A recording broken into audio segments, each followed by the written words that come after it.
With silver almost being at $41 per troy ounce, it's hard to believe that this little bag of silver coins cost me almost $1,000. That being said, it does have $32.80 worth of silver coins, United States coins from 1930 and earlier.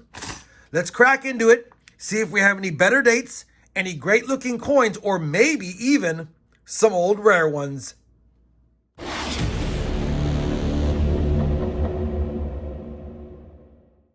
Hey everyone, it's RobFindsTreasure. Welcome back to the channel.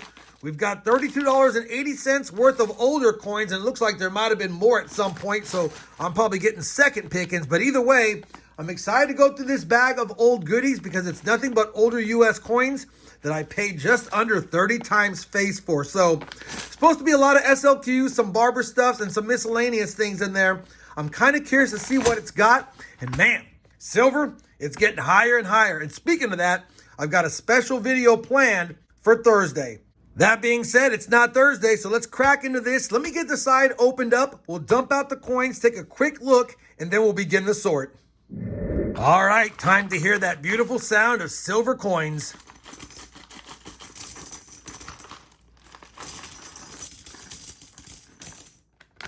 Beautiful. Everything in here should be 1930 or earlier, maybe not a commemorative or two. Didn't know we are going to have some commemorative half dollars in there. This is going to be a 1952 commemorative. Looks like we got a couple of those. Another 1952 commemorative. Another 1952 commemorative. And a few more commemoratives, it looks like. We've got a Christopher Columbus, 1893. That's the second year issue, but the first commemorative of the U.S. There's a second one. All right. Well, we got some Barber stuff in here. Got a lot of SLQs. This one looks pretty nice. Pretty nice 1929. So let me do this. Let me get them sorted by type and denomination, of course, and then we'll go through them, each denomination, and see if we have any better dates or any really nice looking coins. All right, we've got them sorted by type, and it looks like it's 32.75. He must have counted the Seated Liberty half dime as a full dime, which I don't care about because that's fine. I'll take a Seated Liberty half dime, count it as a dime all day. So, 32.75, 32.80 if you count that as a dime. The big winner is the SLQs, a ton of those. We got a couple of commemoratives from 1893. We've got a handful of commemoratives from 1952. And then we have a stack of Barber half dollars, a small stack of Barber quarters, ton of SLQs, a Seated Liberty dime, a Seated Liberty half dime, and a handful of Barber dimes. So, what's next to do is to start sorting through them and looking for better dates. We're going to kick it off with the Barber half dollars and then the Barber quarters. Matter of fact, I'll probably do all those together. Since there's not a lot of them, I'll bring you back and tell you what I found. We have finished the Barber sort, and I went ahead and did all three types of Barber coins, the dimes, the quarters, and the half dollars. I had room on the mat, figured we'd just knock them all out since the big sort's going to be the SLQs. Nothing special in the dimes. We got an 1898 Philly, an 02, 03, and 04 Philly, all in really rough shape. We got an 07 Denver, a 13P, a 12 P&D, a 14 P&D, and a 16 Philly. So, again, nothing special here. Nothing really in great shape. The best looking coin is probably this 1914 Denver and maybe a G6 or a VG8 grade at best. Same story for the quarters. Bunch of common stuff. Not looking that great. 1899P, 1902P, two 1904Ps. The better one is on top. And I say better. It's not that great, but it is the better of the two. We got an 08 P and D, 09 P and two 09Ds, and a 16 Denver. So, nothing to report as far as a better date in the quarters as well. Moving on to the half dollars, we did get a couple of better dates. We got a normal date, 19070, Denver, and a San Francisco, slightly better date, but only in the higher grades. And as you can see, this one's basically slick, but has decent detail. Definitely in that G6 range. There are a few letters in Liberty on the headband, but barely. So probably G6.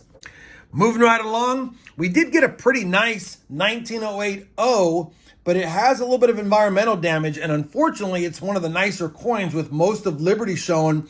Would have been probably a fine 12, but with the damage, it probably wouldn't get a grade, so more like fine details. Still a nice coin overall, but not a better date. Couple of better dates down here, though, both San Francisco minted. 1912S does have a ding on the bottom of the rim, but it has great detail.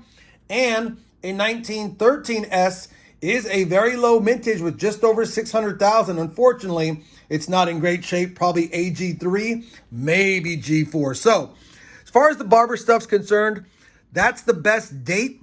That's the best looking coin for a better date. And then this is probably the overall nicest coin, but again, has something going on with it. Now that we've finished all the Barber stuff, let me get them put away, and now we'll move on to the SLQs. All right, we've got the SLQ sorted by date, and there are a few surprises in here. There's also a ton of dateless ones. These are all the dateless, no mint mark ones. They come as slick as that to as nice without a date as that one. So quite the gambit of dateless ones here, all from Philly. We did have 5 from Denver. All of these have a little Denver mint mark next to the left-hand side above the pedestal. You can barely just make it out, but that's the 5 Denvers. And then we had 4 also from San Francisco. It's unfortunate you can't get a date off of old silver, but if we could one day, be nice to find out what we got. Either way, like I said, a lot of dateless ones. Down here are all the ones I could see the dates on. Philly's on top. We had no Denvers, and San Francisco's on the bottom. We're going to work backwards. This is the nicest 1930 that we found. That is the nicest 1929 Philly that we found. And a clean 1929S. We also had the nicest 1928 up there. And the only 1928S, barely legible, but you can see that there's a 28 and an S mint mark as well, if you know where to look. 27s, only Phillies. That's the nicest one. Of course, it would have been nice to get a D or an S. Those are the better dates. Didn't get any of those. 1926, the nicest is on top. Again, no Denvers, but we did get a couple of 1926 San Franciscos. I'll take those. Slightly better date. A lot of 1925s. As you know, there's only 25 Phillies, and this was pretty much by far the nicest 1925 Philly of the bunch. Nice details, full rims, definitely a nice looking coin. And then the surprises. We had 2 dated 1923s. You can just make out the 3, and that's all you need to see because SLQs ran from 16 to 30. And if there's a 3 at the end, it could only be a 1923. No mint mark, but we had a 23 Philly times 2 because this one, you can also see the 3 at the end.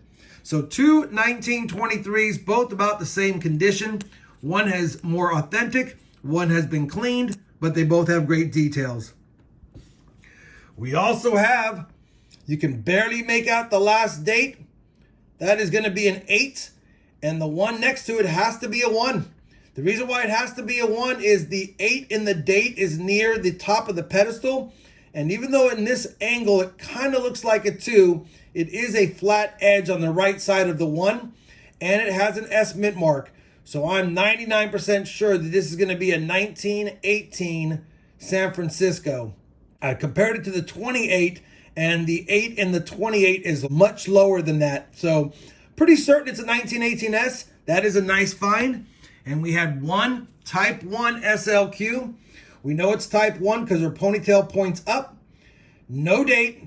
So it had to be a 17 or a 16. But when I zoom in on the ponytail, one of the telltale signs of the 17 is you can see 2 ponytails versus 1. So even though there's other diagnostics you can do as well, that one already gave it away. It's definitely going to be a 1917 Philly Type 1 SLQ. So, 17 Philly Type 1, 18S Type 2, 2 1923Ps, and a bunch of decent looking coins on top with some ugly ones underneath. So overall, kind of a bummer about all the dateless ones, but we've got a pretty nice starter set for someone with some better dates, and you can't get mad at that. Since there's only 2 seated Liberty coins, I figured I'd bring them up. We did get a slightly better date, 1859, with the New Orleans mint mark above the ribbon on the back. I'll have to check to see if I had that in my album. Either way, that's a cool find. And the nicer of the seated Liberties is the half dime. It's a common 1854 arrows at the date, but it has pretty good details. It has a little bit of a dent or a warp in it, unfortunately. But overall, we do have full Liberty, if I recall, on this coin. So it's still a pretty nice 1854 seated Liberty half dime regardless.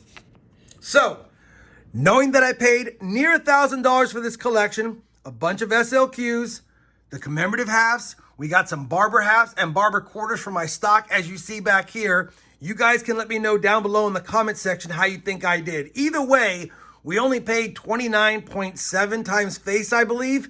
And I know that's high today, but so is silver, and it's older goodies. I appreciate you guys watching this video with me. I know we didn't score anything super fantastic, but I had a lot of fun going through it, and hopefully you did as well. If you did, you know I certainly would appreciate that thumbs up.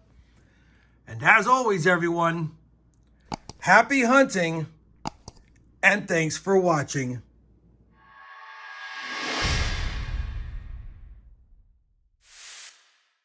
Oh, I forgot to mention, if you're still watching, keep your eyes peeled for my Thursday video, because I bought 17 pounds of Merc dimes in an old coffee can.